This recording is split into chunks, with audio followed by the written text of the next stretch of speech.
And he's connected to audio. Scott, can you hear me okay? I hear you well. Hi, Alex. Hey, what's up, Scott? Hey, dig the glasses. Yeah, I've been doing a lot of staring into the computer screen lately. Well, you guys come prepared. And thanks for making the time or taking the time to do this. When people say that you're an all-star band, how do you feel about that? Scott? I don't know about that. I don't really pay much attention to that. People always need a way to categorize things so that, people have a simple way of explaining what they're trying to talk about is all. And, sure. But we're pretty good. Pretty good would be an understatement. We're not bad, I don't know if, Bad. It so happens that I think a lot of the members of the group are asked to sort of ply their trade, work with other musicians, and so that name probably goes along with just being asked to be in a million different things. Everyone's got a million different things going on at all times, and it's great that we can all work together when we're in Chicago, together. When the group was coming together, was it outright that you were going to be vocal centric, or was that just a natural thing that happened? Yeah, that was obvious from the beginning because of the way that the band came together. It came together, it evolved over a period of just a couple of years, starting with, I moved to Chicago because of this musical relationship with Kelly Hogan that happened one night. It just happened. And, Kelly was supposed to play with a friend of hers at a show hosted by my brother, Chris Ligon, the composer of all the songs on the Flat Five records. And at the last minute, Kelly's guitarist couldn't make it, so she was going to have to back out of the gig. And I just happened to be with Chris when she called, and he said, well, Scott's here right now. You want to talk to him? Maybe you guys could do something. And so we came up with all of this material, all, like family harmony stuff, like Louvin Brothers, Davis Sisters, Everly Brothers, all of that kind of stuff. And we were just hoping that we were going to be able to do that. We didn't really know for sure. And the first time we sang together, it was just this unbelievable thing. It was just so obvious that we were supposed to be doing this. And so I moved to Chicago for that reason. And so we started performing together at the Hideout as a duet.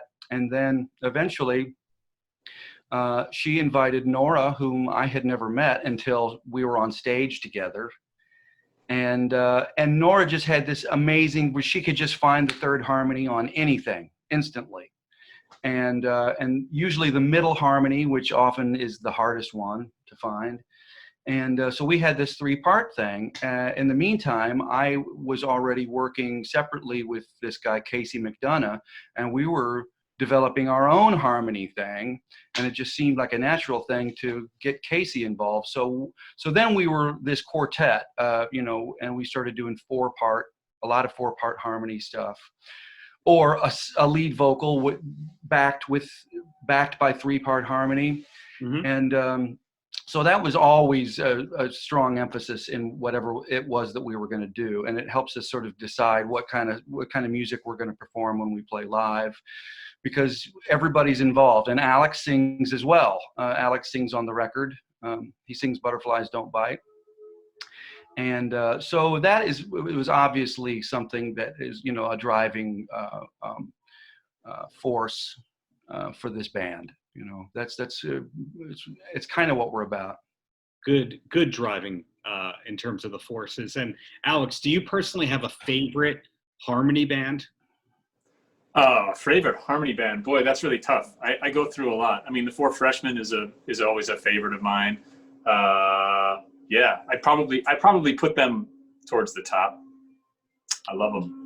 Four Freshmen famously is why Brian Wilson came up with the 5-part harmony. Do I have that correct? Right. They pretty much just took the Four Freshmen sound and put it over the top of a Chuck Berry record. Yeah, it's unbelievable. Like the voicings and the way that things are laid out is really, really, Brian Wilson was obviously really into those records. And it's kind of crazy to think about that guy listening to these records, because if you really dig and listen to them, I mean, They're unbelievable. It's some square music though. That's fair to say. You know, it's great. It's so good. But the Beach Boys tie-in does happen. It's Nora was on the Pet Sounds tour from 3-4 years ago. It was Casey. Casey was on the tour, and it was a last-minute thing. And because Paul Mertens, who sometimes acts as musical arranger for the Brian Wilson Band, has played. He's from Chicago, and he's played with the Flat Five on several occasions. And one night after a show, we were all sitting backstage, and Paul said, "Hey, do you guys know anybody that might be able to like handle, you know, the high melody parts on the Beach Boys stuff in case we ever needed somebody?" And we all just pointed at Casey. And so sure enough, I think it was like Easter morning about 3 years ago, Casey got the call that they needed someone to sit in for a week's worth of shows, and they were starting the re-up of the Pet Sounds tour. So it's like, can you sing lead on the Pet Sounds record with Brian? You know, singing his parts. I mean, those are the parts that Brian sang, and Casey standing next to Brian Wilson singing his parts, basically. Yes, that's right. And I guess after the first night, Brian, as they were walking off stage, and Brian happened to pass Casey, and he said, "Casey, I like your sound." That does sound like how Brian Wilson would actually say your sound. Yes. And so, you know, and that was literally, he got the call on Sunday morning, and on Monday night he was on stage, you know,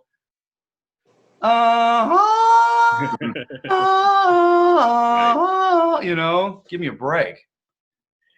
Doesn't Brian Wilson spend a lot of the year in Chicago? He used to. He moved here in the early 90s, I believe it was. Mid 90s.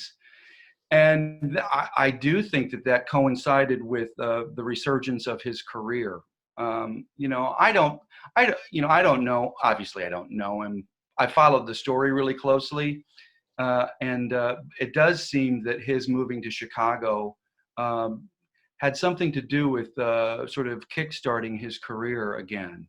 Maybe he was just getting out of that, you know, Southern California. He's just been there his whole life. Yeah. And coming here, and he met a bunch of musicians that you know, that really honored his music and were, you know, faithful to it. And he's been going ever since. It's an amazing story. Yeah, and your band, of course, has a connection to NRBQ as well. So it's one of those cases where all the influences are correct. So how could your music ever be bad? Oh, well, well, I don't know about that, but thank you for saying it. You know, we are, you know, we're very fortunate. We've had the great fortune to work with a lot of great people, both, you know, everyone in the band has you know, worked with a lot of great musicians over the years. And so yeah, you know, we're very fortunate, and we really enjoy what we get to do. We don't get to spend a whole lot of time being the Flat Five, but when we do, we really enjoy it. It's a lot of fun. That sounded like a tequila commercial. I don't get to do blank a lot, but what? Is anyone in the band a closet metalhead? Who's the metalhead in the band? You know, I think Kelly might proudly wave the, you know, Van Halen flag every once in a while. She'd be the closest. Yeah. Yeah. I think Alex and I are pretty kind of freaks. Mm-hmm. I think we skipped over a lot of music somehow. I know that in my house, my family, there was, you know, my dad was a jazz piano player and didn't really want to hear anything other than, you know, a trio or a quartet with a piano player. You know, that's what that's what music was to him. So, you know, we heard an awful lot of Oscar Peterson and Dave Brubeck and, you know, stuff like that growing up. But my brother Chris was a big record collector, and I grew up during the 70s. But somehow, I don't know how, I just kind of missed all of that 70s rock stuff. we were almost never listening to the radio. We were always listening to records growing up. I get the feeling that Alex had a similar. I was listening to oldies radio if I was listening to anything. Yeah, right, exactly. And, totally skipped over the whole punk band in a garage thing. Like I kind of did discover that, but I was like in my mid-20s at the time. I was like way late to that whole party. I spent the period of time that I should have been playing in a punk band in a garage listening to oldies and like classical music. So it kind of, I just came about it from a totally different direction, But if it was for me, if it's like, it went about as far as the Ramones, and that was it, And then I found myself, I was actually in kind of a punk rock band for several years during the 90s as the drummer.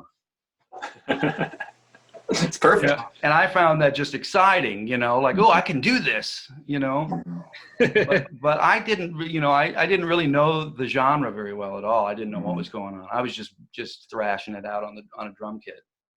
Well, on the vocal harmony end, of course, vocal harmonies had a mainstream resurgence in the last 10 years because of Pitch Perfect. The book has nothing to do with what the movies became and all that. But how do you feel about the movie Pitch Perfect? Is it bringing awareness to singing in a good way, or is it just the devil? I will admit I'm not hip to the movie, so I'm not. I don't even know what you're talking about. One way or the other, but I do think that like. What is Pitch Perfect? Oh, wait, really, or non-ironically? No, never heard of it. The best way I can say it is it's your rom-com teenish kind of formula, except it's all centered on them being in a college a cappella group. And I guess the competing in a big competition, and that's where a lot of the drama is rooted from. Whereas the book, who's written by a guy from Long Island like myself, is more about the college experience of being in an a cappella group. And he spoke with different people like Sarah Bareilles about their college a cappella experiences. Yeah, I mean, I would say that Alex and I are probably too busy, still, digging through a stack of Henry Mancini records to know what you're talking about. But I'm aware of the fact that like harmony singing definitely has had a resurgence over the past 5 to 10 years, and not to say, not to pat ourselves on the back too much, but we've been doing this for longer than that, but it is cool, I think, that and honestly also I think all of these YouTube sensation things where people are making videos with themselves and multi-tracking and things like that, it does seem like it has become more people know about sort of harmony singing maybe than they did 15 or 20 years ago, and that's cool. I mean, it's an amazing thing to like fit right in there in a vocal group and sing a part. Like it's I mean, Kelly talks about that a lot, I think, actually, about how deeply gratifying it is, and I definitely feel that. I don't sing a ton in the flat five, but when I do, I really enjoy it. Yeah, but it's we're living in a weird time. You can auto-tune the news. Yeah. So it's hard to sometimes it's like a weird kind of a trust issue. What am I hearing? And I can hear auto-tune vocals if I'm walking around in a grocery store. Oh yeah, me too. I can hear it like, that is not real. Mm-hmm. No one sings like that. Mm-hmm. We avoid that if we can. You avoid that, and you've got a new record. Anything that is happening for the band besides this new record? Sometimes when I ask people this, they go, well, yeah, we just rescheduled our touring to 2022. And other people go, well, no, monthly webcast. But it's different when you're so vocally oriented, because the slight delay from Zoom, of course, changes all the dynamics. Mm-hmm. Yeah, it doesn't work. We tried it once, and it was like, oh, wow, we're not going to be able to do this.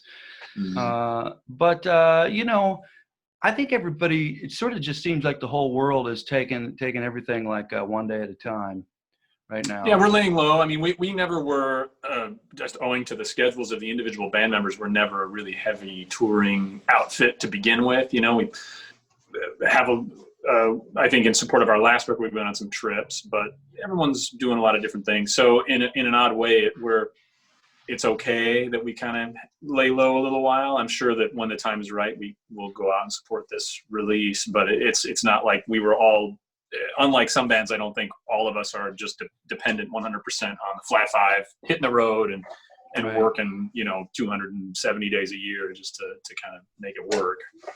Yeah. And also, this particular album, well, actually both albums that we made,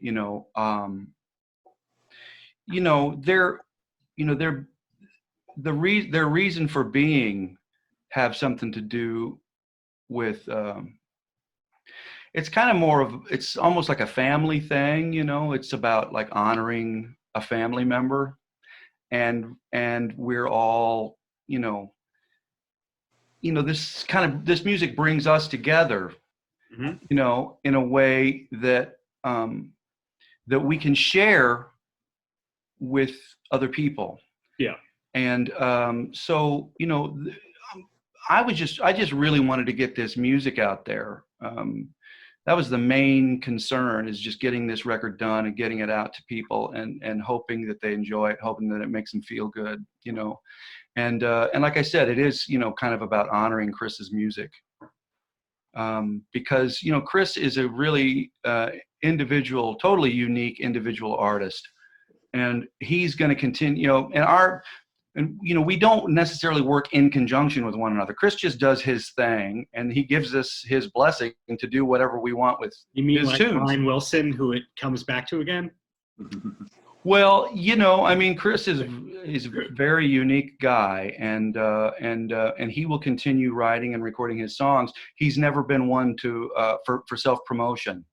And so this has just been a great opportunity for us to be able to, share his music, and put some, this sounds corny, but put some new clothes on the music. We get to dress it up a little bit in our own way, and recording is just a lot of fun. It's, it was just a lot of fun making this record. And it was recorded up at the Wilco Loft to start with, and then we finished it at Alex's studio in Chicago. And, it took about, maybe, what did it take? About 10 sessions? Probably about, spread over the better part of 6 months, probably. But, we fit it into different schedules. I think this record, in comparison to our last one, does feature more live performances and sort of mm-hmm. fewer adornment, fewer overdubs, fewer things like that. And so, it came together a little bit more quickly, I think, just because we were relying on live performances. Yeah, I think we got 9 tracks out of 3 days mm-hmm. at the Wilco Loft. Mm-hmm. So, we were on a good pace, and then everyone kind of goes their separate ways, and we'll meet up again in a couple months and get back to work. Mm-hmm. And but then when the COVID thing hit, it was just like, oh my God. We were just, the album was done. We just needed to finish it up. It needed to be mixed, and we need to decide where it was. We were uncertain of Bloodshot's future, so we needed to figure out where, who was going to release this record. And all this was going on right as the COVID thing started. And so the fact that we actually got this done and this thing is out, I'm just so happy that we actually got it done. Yeah, yeah. And happy with the record too. I think it sounds great, and I think Alex did an amazing job, mixing. He mixed this record on his own. The COVID thing had already started. He was having to do mixes and send them to me, and I'm saying, bring the keyboard down 1 dB, that kind of thing. Teamwork. Wow. Yeah. In-house. Yeah. Be proud. Well, my closer for both of you. Any last words for the kids? The kids? Whose kids? Sometimes you speak to somebody and the kids, and they're actually 16, so they're actually the kids. And other times you go, well, they probably have 3 generations of people who like this music, so there actually might be some kids. And other times it's just people go, well, go to my website, thank you. Yeah. Well, we, the Flat Five, at least, and most of my friends, my musician friends, are people that have been lucky enough to find something that they're good at, that they love. Mm-hmm. And all you do, if you can do that, if you can find something that you're halfway good at, that you love, stick with that. forever, and just keep getting better at it. You know, that's the way you contribute to society, is by being good at something. You know, be good at what you do and don't hurt anybody. See ya. Yeah. Anything to add, Alex?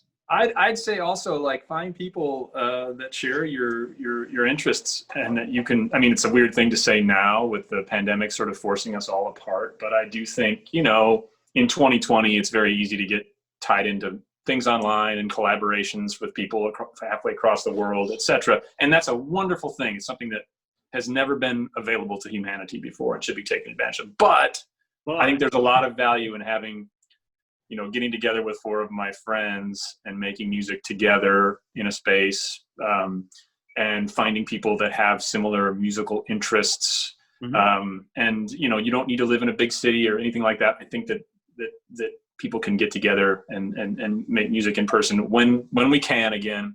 It's incredibly valuable and really meaningful to me. Yeah, that's what I'd say. Well said, you guys. Thank you so much for your time, and looking forward to seeing what's next in whatever form it comes from. All right, Darren. Thanks, It's man. been fun, Darren. Yeah. Thanks, guys. Have a great rest of the day. Okay. Take care, man. Bye, Alex. Bye, Scott. Paltrocast.